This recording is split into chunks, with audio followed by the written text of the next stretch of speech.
Exercise 5.2 का जो third question है ये दिया हुआ है। In the adjoining figure P parallel to Q find the unknown angles. यहाँ पर एक डायग्राम दिया हुआ है और उसमें एक मेजरमेंट दिया हुआ है एक एंगल का और बाकी एंगल का वैल्यू फाइंड करना है। तो किस तरीके से इसका इन सब का मेजरमेंट फाइंड करेंगे, चलिए देखते हैं इसको वाइट बोर्ड में। ये डायग्राम आपके टेक्स्ट बुक में दिया हुआ है जिसमें कि एक लाइन P है, एक लाइन Q है, दोनों एक दूसरे के पैरेलल हैं और ये एक लाइन दिया हुआ है जो इसका ट्रांसवर्सल है। इसका नाम तो शायद नहीं दिया हुआ है टेक्स्ट बुक में, आप चाहो तो PQR दे दो या नहीं भी देने से कोई दिक्कत नहीं, कोई प्रॉब्लम नहीं है। अब इसमें अगर आप देखोगे तो इस ट्रांसवर्सल से कुछ एंगल्स बन रहे हैं जिसमें एक एंगल का मेजरमेंट दिया हुआ है 125 डिग्री। ये वाला जो एंगल है इसका मेजरमेंट 125 डिग्री दिया हुआ है। अब इसके बाद अगर आप देखोगे तो यहाँ पर एक एंगल E है, ठीक है, P और R के बीच में जो बन रहा है, और यहाँ पर एक एंगल है इस तरीके से, ये एंगल नाम है F, और जो Q लाइन है उसमें एंगल बन रहे हैं A, B, C और D। तो यहाँ पर हमको A, B, C, D और E और F इन सब का वैल्यू फाइंड करना है। तो कैसे वैल्यू फाइंड करेंगे, चलिए देखते हैं। सबसे पहले काम करते हैं। आप देख रहे हो ये एंगल है 125 डिग्री, ठीक है। अभी तक हम जो पैरेलल लाइंस देखे हैं वो इस तरह का पैरेलल लाइंस होता था और ऐसा ट्रांसवर्सल होता था। तो यहाँ पर जो एंगल होते थे, यहाँ ये इंटीरियर एंगल्स होते थे और ये एक्सटीरियर एंगल्स होते थे, ठीक है। अब आप यहाँ पर देखोगे तो जो दो पैरेलल लाइन है वो वर्टिकल पोजीशन में है, तो इनके इंटीरियर एंगल्स कौन से होंगे, A, D, F और यहाँ जो कुछ भी होगा, ठीक है। यहाँ पर एंगल का नाम नहीं दिया, उसको फाइंड आउट भी नहीं करना है। तो यहाँ जो भी एंगल होगा, ये चार एंगल इंटीरियर एंगल्स हो गए, और angle E 125 degree, angle C और एंगल B, ये जो चार एंगल हैं ये एक्सटीरियर एंगल्स हो गए। तो अब हमको पैरेलल लाइंस का एक प्रॉपर्टी पता है कि जो करस्पॉन्डिंग एंगल होते हैं वो हमेशा इक्वल होते हैं पैरेलल लाइन में। हमको क्वेश्चन में बता दिया कि P जो है Q के पैरेलल है, तो इससे हमारा प्रॉब्लम सॉल्व करना बहुत इजी हो गया है कि अगर ये एंगल 125 डिग्री है तो इसका जो करस्पॉन्डिंग एंगल होगा वो भी 125 डिग्री होगा। तो इसका जो करस्पॉन्डिंग एंगल होगा वो होगा ये, ठीक है। तो ये अगर 125 डिग्री है तो एंगल D जो है, एंगल D का मेजरमेंट भी 125 डिग्री होगा। आप लिख सकते हो angle D is equals to 125 degree, bracket में लिख सकते हो करस्पॉन्डिंग एंगल्स प्रॉपर्टी, या सिर्फ करस्पॉन्डिंग एंगल्स भी लिखोगे तो चल जाएगा। तो अब हमको D का वैल्यू पता चल गया, D का वैल्यू आ गया 125 डिग्री। अब अगर आप देखोगे D का वैल्यू 125 डिग्री है तो B जो है D का वर्टिकली ऑपोजिट एंगल है, ठीक है। तो अगर D का वैल्यू 125 डिग्री है तो B का वैल्यू भी 125 डिग्री होगा, क्योंकि vertically opposite angles parallel lines में हमेशा इक्वल होते हैं। तो होगा, यहाँ पर आप लिख सकते हो angle D is equals to angle B, bracket में लिख सकते हो वर्टिकली ऑपोजिट एंगल्स, ठीक है। ये एक प्रॉपर्टी है। अगर आप वो वीडियो नहीं देखो, एक्सरसाइज 5.2 के स्टार्टिंग में एक वीडियो मैंने पब्लिश किया है जिसका नाम है सम इम्पॉर्टेंट पॉइंट्स के नाम से, तो वो वीडियो आप ज़रूर देख लो। तो इस प्रॉपर्टीज़ के बारे में आपको कोई कन्फ्यूजन नहीं होगा, वो उसमें हम सारे प्रॉपर्टी को डिस्कस कर चुके हैं। तो एंगल D और एंगल B, ये ठीक है, ये एंगल D और एंगल B इक्वल है, तो इसलिए आप बोल सकते हो therefore angle B is equals to 125 degree, क्योंकि एंगल D का वैल्यू कितना है, 125 है, D जो है B के इक्वल है, तो B का वैल्यू भी 125 डिग्री हो गया। अब D का वैल्यू फाइंड हो गया है, B का वैल्यू फाइंड हो गया है।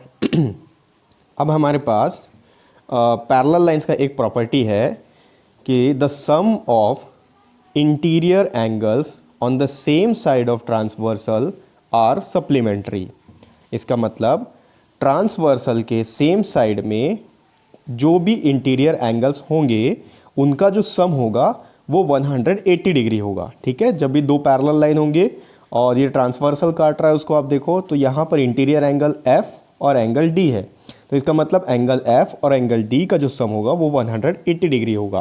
तो यहाँ लिख सकते हो आप since sum of interior angles on the same side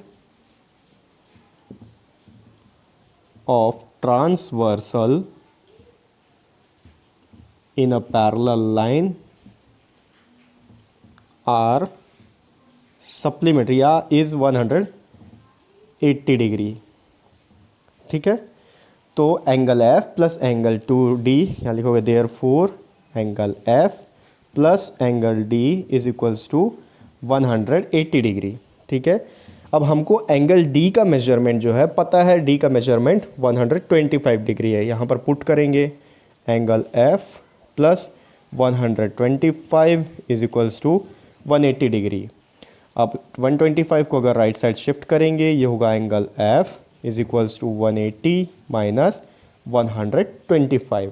अगर 180 से 125 को सब्सट्रैक्ट करेंगे तो आंसर आएगा 55। ये 5 और 7 माइनस 2 5, ये 0। तो एंगल F का मेजरमेंट आ गया 55 डिग्री।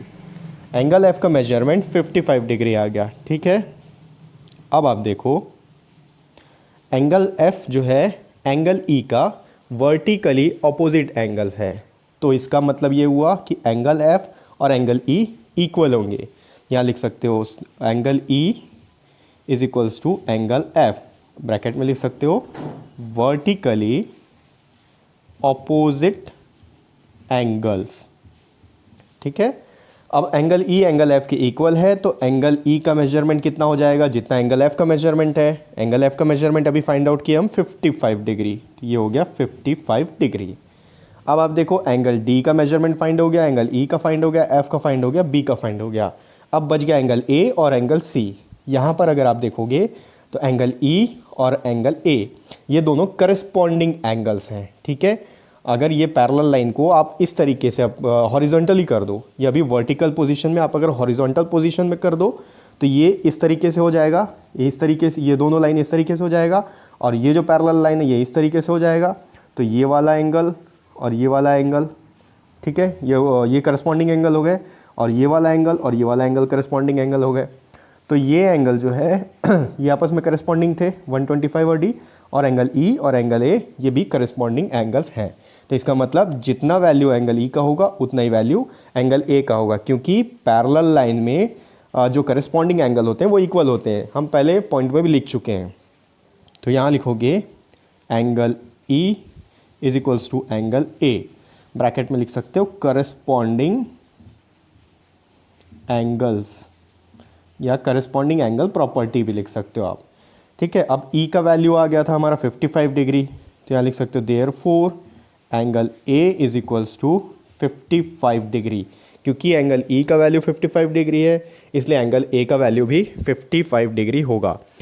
अब अगर एंगल A का वैल्यू 55 डिग्री है तो आप देखो एंगल C जो है एंगल A का वर्टिकली ऑपोजिट एंगल है।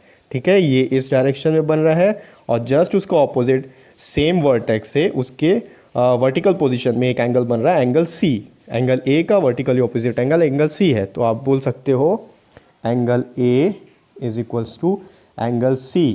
क्यों? क्योंकि ये दोनों वर्टिकली ऑपोजिट एंगल्स हैं, और एक पैरेलल लाइंस में जब भी ट्रांसवर्सल उनको पास आउट करे तो वर्टिकली ऑपोजिट एंगल्स हमेशा इक्वल होते हैं। तो angle A is equals to angle C, therefore angle C का जो वैल्यू होगा वो हो जाएगा 55 डिग्री। ठीक है, अब हम सबका वैल्यू फाइंड आउट कर चुके हैं। A का वैल्यू 55 डिग्री आ गया है, ठीक है, पहले ही फाइंड कर लिए, और B का जो वैल्यू है वो भी 55 डिग्री आ गया है। सॉरी, B का, हाँ, ये B का वैल्यू 125 डिग्री, A का वैल्यू 55 डिग्री, एंगल C का वैल्यू 55 डिग्री, एंगल D का वैल्यू 125 डिग्री, एंगल E का वैल्यू 55 डिग्री, और एंगल F का वैल्यू 55 डिग्री। ठीक है, तो ये हो गया एक्सरसाइज 5.2 का थर्ड प्रॉब्लम।